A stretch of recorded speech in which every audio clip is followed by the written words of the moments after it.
नमस्कार मंडळी, मी योगिता आणि तुमचं अगदी मनापासून स्वागत करते आपल्या आजच्या नवीन व्हिडिओमध्ये. काल महाशिवरात्र होती, त्यामुळे आमचा सगळ्यांचा उपवास होता. मला असा पूर्णतः प्रॉपर व्हिडिओ जो आहे तो शूट करता आला नाही, पण मी थोडं शूट घेतलं. म्हणजे मी काल साबुदाण्याचे वडे बनवले किंवा मग त्यातल्या त्यात भगर आणि आमटी बनवली, तर त्याचं थोडंफार शूट घेतलेलं आहे, तर ते मी पुढे टाकतेच. पण महाशिवरात्रीचं नेमकं महत्त्व काय असतं किंवा महाशिवरात्र का साजरी केली जाते, त्यामागे काय पौराणिक कथा आहे हे मी तुम्हाला आता सांगणार आहे. सो मला महाशिवरात्र किंवा आषाढी एकादशी असते, कार्तिकी असते, हे जे 3 उपवास असतात, वर्षातून 3 उपवास जे येतात, तर ते मला प्रचंड आवडतात.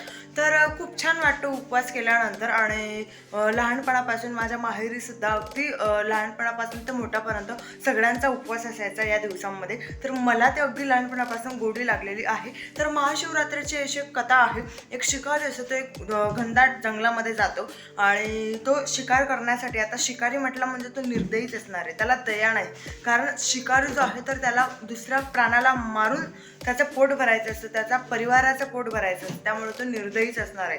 तर तो शिकारी असतो आणि तो शिकार करण्यासाठी एका जंगलामध्ये जातो. दिवसभर त्याला शिकार भेटत नाही. तो रात्रीपर्यंत शिकार तिथे करत बसतो आणि शिकार करता करता बेलाच्या झाडावर जाऊन बसतो.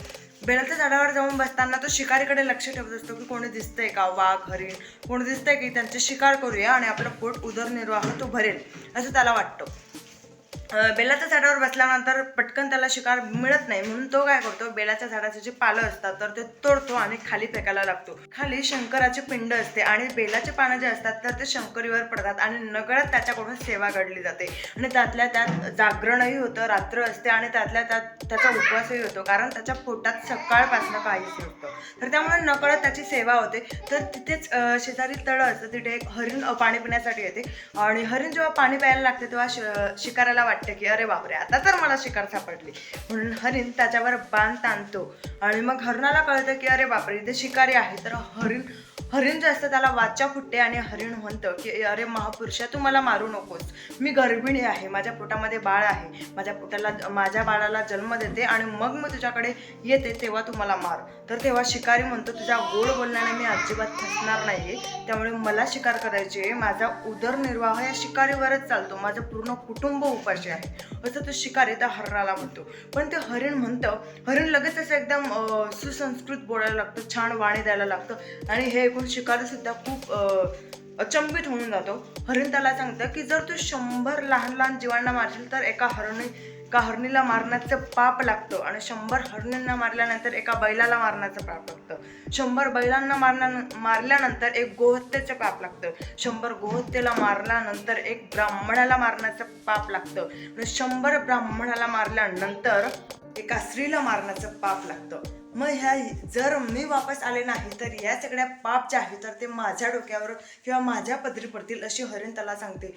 तर शॉर्टकट तुम्हाला ही गोष्ट सांगते. आणि ही हरिण तिथून जाते, आणखी एक हरिण येते, तर तिलाही शिकारी मारायला जातो. तर तेही छान सुसंस्कृतपणे त्याला सांगायला लागते. तर त्यालाही तेव्हाही अचंबित वाटतं. तेव्हा ती म्हणते की मी माझ्या नवऱ्याला भेटले नाही, त्याला भेटून येते मी लगेच, तेव्हा तुम्हाला मार. आणखी तिसरी हरिण येते, तिसरी म्हणते माझं बाळ घरी आहे आणि मी त्याला दूध पाजून येते, तेव्हा तुम्हाला मार. आणि तेही त्याला सुसंस्कृतपणे सांगून जाते. शिकाराला खूप नवल वाटतं आणि त्याला मग या सगळ्या हरणे ज्या आहेत तर त्या तिन्ही एकाच वेळेस येतात आणि म्हणतात की आधी मला मार, आधी मला मार, आधी मला मार.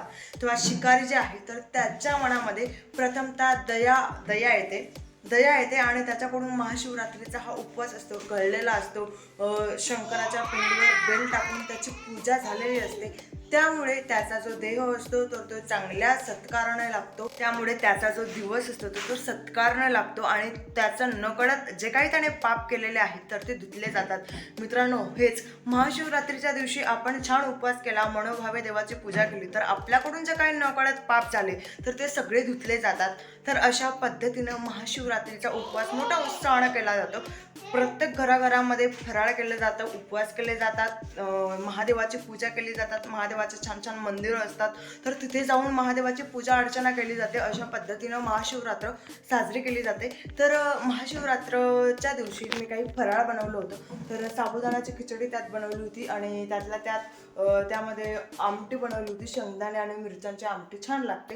चिंचेची आमटी आवडते पण यांना आंबट तसं आवडत नाही, त्यामुळे मी तिखट आमटी बनवली होती मिरच्या आणि शेंगदाण्यांची. त्यासोबत भगर बनवलं होतं आणि आपले साबुदाण्याचे वडे. तर त्याची जी रेसिपी आहे एकदम शॉर्ट व्हिडिओ आहे, तर ते पुढे अटॅच करते आणि तर तुम्ही बघा संपूर्ण व्हिडिओ. जर तुम्ही नवीन असाल तर प्लीज चॅनलला लाईक करा, शेअर करा, सबस्क्राईब करा.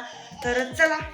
महाशिवरात्रीच्या दिवशी प्रत्येकाच्याच घरी छान फराळ केलं जातं, उपवास तपास केले जातात. तर मी आमटी बनवली. आमटीसाठी शेंगदाणे आणि मिरच्या ज्या आहेत तर त्या छान बारीक करून घेतल्या आणि व्यवस्थित गॅसवर कढई ठेवली, थोडंसं तेल घातलं आणि जे वाटण होतं तर ते तेलात टाकून घेतलं. तर बऱ्याच ठिकाणी जिरं वापरलं जातं उपवासासाठी. तर आमच्याकडे जिरं वापरत नाही, त्यामुळे मी जिरं टाकत नाही. पण तुमच्याकडे जर उपवासासाठी जिरं वापरत असाल तर तेलामध्ये जिरं टाकायला हरकत नाही. आणि अशा पद्धतीनं ते वाटण जे आहे तर ते तेलात टाकून झाल्यानंतर वाटण थोडंसं भाजू द्यायचं. नंतर थोडंसं पाणी घालायचं. पाणी घातल्यानंतर थोडंसं मीठ घालायचं. तर आपली ही आमटी असते तर ती छान तयार होते. बऱ्याच ठिकाणी आंबट चिंचेची आमटी केली जाते, पण गोड आंबट आमटी होते चिंचेची. पण यांना आणि मला सुद्धा गोड आणि आंबट तसं आवडत नाही, तसा तिखट आवडतं पार्थला पण. तर त्यामुळे आम्ही तिखट आमटी बनवली होती. त्यासोबतच एकीकडे भगर बनवलं होतं, म्हणजे भात बनवला होता भगरीचा. तर एकीकडे भगर बनवलं, आमटी बनवली आणि त्यातल्या त्यात मग वडे बनवले, साबुदाण्याचे वडे. ते साबुदाण्याचे वडे बनवायला खूप सोपे आहेत. ही आमटी जी आहे ते 2 ते 3 मिनटं आपल्याला शिजू द्यायची आहे. बघा आता आमटी जी आहे तर ती रेडी झालेली आहे. इकडे भगर होते गरम गरम. तर त्यानंतर साबुदाण्याचे वडे बनवताना काय केलं मी, थोडंसं भगर जे आहे ना तर ते शिजवून घेतलं. नंतर थोडा साबुदाणा मी भिजत घातलेला होताच आधी, त्यामुळे थोडंसं तिखट घातलं, मीठ घातलं. आणि जर मी बटाटा टाकलेला नाही आहे, जर तुमच्याकडे बटाटा असेल उकडलेला तर एक बटाटा घाला. व्यवस्थित ते एकत्रित मिश्रण करून घ्या आणि छानपैकी मग गरम गरम तेलामध्ये वडे जे आहेत तर ते होऊ द्या. वडे तळताना एक काळजी घ्यायची असते, तर स्लो फ्लेमवर होऊ द्यायचे असतात, की जेणेकरून वडे जे आहेत ते आतल्या बाजूनं आणि बाहेरच्या बाजूनं दोन्ही बाजूनं छान खरपूस होतात आणि मस्त असे लागतात. तर पार्थच्या पप्पांना वडे खूप जास्त आवडतात आणि पार्थला सुद्धा खूप जास्त आवडतात. तर अशा पद्धतीनं वडे जे आहेत तर ते मी तळून घेते. वडे तळताना त्यावर लगेच उलटायचे नाही, तर त्यावर तेल टाकत जायचं गरम गरम, जेणेकरून वडे जे आहेत तर ते खूप छान पद्धतीनं रेडी होतात. तर इथे मी वडे जे आहेत तर ते करते. आता तेल खूप जास्त तापलेलं आहे, त्यामुळे मी मस्त असा वडा झालेला आहे, तुम्ही पाहिलाच. तर त्या पद्धतीनं पटापट वडे करून घेते मी. त्यानंतर जेवण तयार आहे. आमटी आहे, भगर आहे आणि साबुदाण्याचे वडे आहेत. यांचं जेवण आता चाललेलं आहे. तर आजचा व्हिडिओ आपला असा होता. तर आजचा व्हिडिओ तुम्हाला कसा वाटला हे कमेंट सेक्शनमध्ये नक्की कळवा. भेटूया पुन्हा मस्त अशा व्हिडिओसोबत, मस्त अशा गप्पा आणि गोष्टींसोबत. तोपर्यंत bye bye, see you, Tata.